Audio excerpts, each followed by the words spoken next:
At this very moment, there is a major change underway in Deep Ellum. Yeah, it is a new effort to crack down on crime in the popular Dallas entertainment district. Starting at 10 p.m., police are closing off streets to vehicle traffic. Here's a map showing you which ones. They include Main, Elm, and Monument Streets. It's foot traffic only in the area.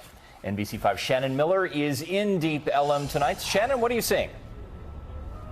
Yeah, Brian, these street closures are going to be happening now every single Friday and Saturday night at 10 p.m. We are waiting for those barriers to be put up behind us here, and police tell us that is not all when it comes to enforcement here. They're going to be at every single intersection in this area.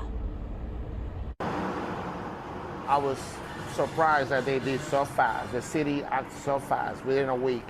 They closed the streets. Just days after Deep Ellum business leaders took their concerns to the city, Howard Perez, general manager of Angry Dog, says Dallas police quietly showed up in greater force last Friday and for the first time shut down the area's busiest streets at 10 p.m. A tactic Perez hasn't seen in the area for 20 years. It helped crack down people speeding on the streets or doing donuts or whatever they were doing. Dallas police say the street closures will continue for the foreseeable future, Friday and Saturday nights on Main, Elm, Indiana streets, as well as Malcolm X Boulevard and Monument streets. What I heard, it was by midnight, the party one was full.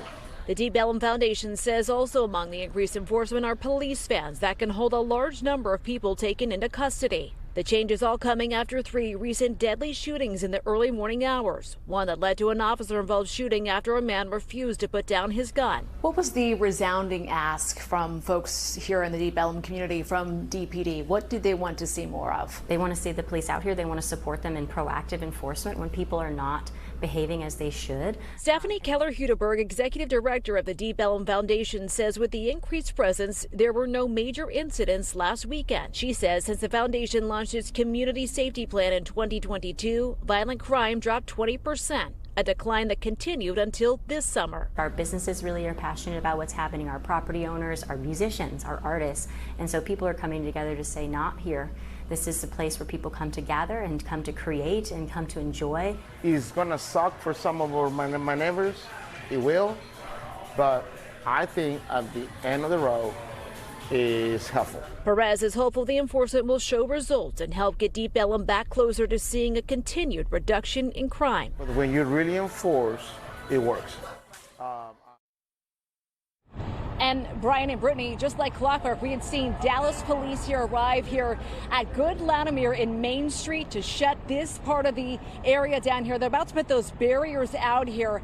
No word on how long DPD is going to be doing this every single Friday and Saturday night, but those business owners and community leaders tell us they'd like to see it happen at least for the next several months, potentially through the end of the year, to send a message that bad behavior is not welcome here in this area. We are live in Deep Ellum. Shannon Miller, NBC5. We'll be keeping an eye to see if it makes a big difference out there. Shannon, thank you so much.